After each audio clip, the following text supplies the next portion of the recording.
Welcome back guys to another abnormal video. It's a new year and I thought why not start it off with the how to learn your first pull-up video, and also if you can do that, how you can do some more. If you're new to this channel, hit that subscribe button, sit back and enjoy the video. Alright, so for starters you want to be doing your cardio. Imagine doing a pull-up. The heavier you are, the harder it's going to be, so you want to lose body fat, get as light as possible. Common sense, right? Since the pull-ups are pulling movement, you've also got to build your pulling strength. So to start off with, you want to be doing inverted rows. Once you're comfortable doing rows on a high bar like a dip bar, what you can do is go to a lower bar and just hang in this position. Don't let your lower back sink or hyperextend your back. You want to have a nice neutral position. Once you're comfortable with hanging from the bar, what you want to be doing are negatives. So you want to lower yourself as low as possible while holding onto the bar, prop yourself up and just repeat. Once you perform enough negatives, you should have the strength to pull yourself in that low bar inverted row position, like so. If you don't have access to a low bar like this shown in the video, what you can do is use some rings instead. So the good thing about rings is you can adjust the height. So the higher you have it, the easier the pulling movement, whereas the lower you have it, the harder it's going to make the pulling movement. Moving on, once you've done your rows and you're comfortable with them, find a bar that's just above head height and you just want to hang, crossing your legs and holding that position. You don't want to just hang from the bar, you want to retract your scapula and depress it. So imagine keeping your arms straight and sticking your chest up. That's the position you want to adopt. Okay, once you can hang from the bar for around 10 to 15 seconds, try out some jumping negatives. So what you want to do is jump in that pull-up position and lower yourself as slow as you can. Also try and fight it as shown, because that will help you build that pulling strength. Now, for the average person, chin-ups are normally easier than pull-ups, so you want to practice your chin-ups.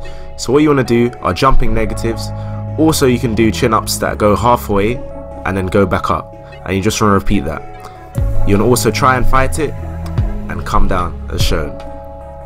Again, we must remember the pull-up is a compound movement, so not only are your back and arms working, you got to engage your core, so keep your core tight.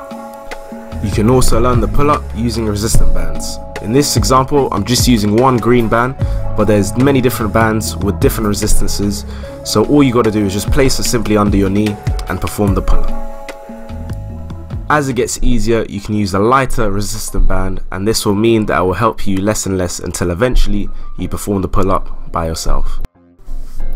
Okay, on to the second part of the video. In order to get better at pull-ups, so increase the amount of reps you do, in my opinion, greasing the groove works best. So greasing the groove is useful when training for any skill like the pull-up, front lever, planche, all those other advanced calisthenic movements. So as you can see here, I'm doing a set of 10 pull-ups. Now let's just say that 10 was the max amount of pull-ups I could do in a row. What I'll do is then take 40 or 50% of that 10, so around 4 or 5 repetitions, and I'll perform them throughout the day. So I'll perform 4 to 5 pull-ups throughout the day, let's just say every hour. That would be a form of greasing the groove. Another example could be, let's say your max amount of pull-ups you could do in a row were only 2. Then 50% of that is 1. You would perform 1 pull-up every hour or every 2 hours during that day. The key here is to make sure that you're fresh before doing every pull-up. Now what this does for our bodies, a bit of science for you guys. It basically trains our nervous system to utilize our muscles to the fullest capacity. So we break it down like this. The nervous system sends signals to the muscle fibers to contract.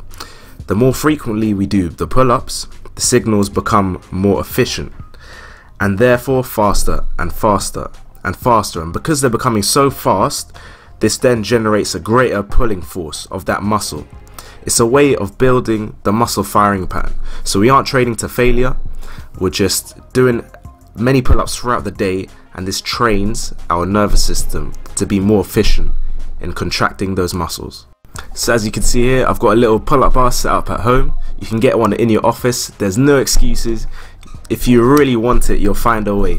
So if you can, prop one up somewhere, perform a couple repetitions throughout the day. I promise you, you'll see results. Once again, thank you guys for watching. It's been Tayo from Abnormal Beings. Hope you guys enjoyed the video. Drop a like, comment, share, most importantly subscribe, and I'll see you in the next one. Peace.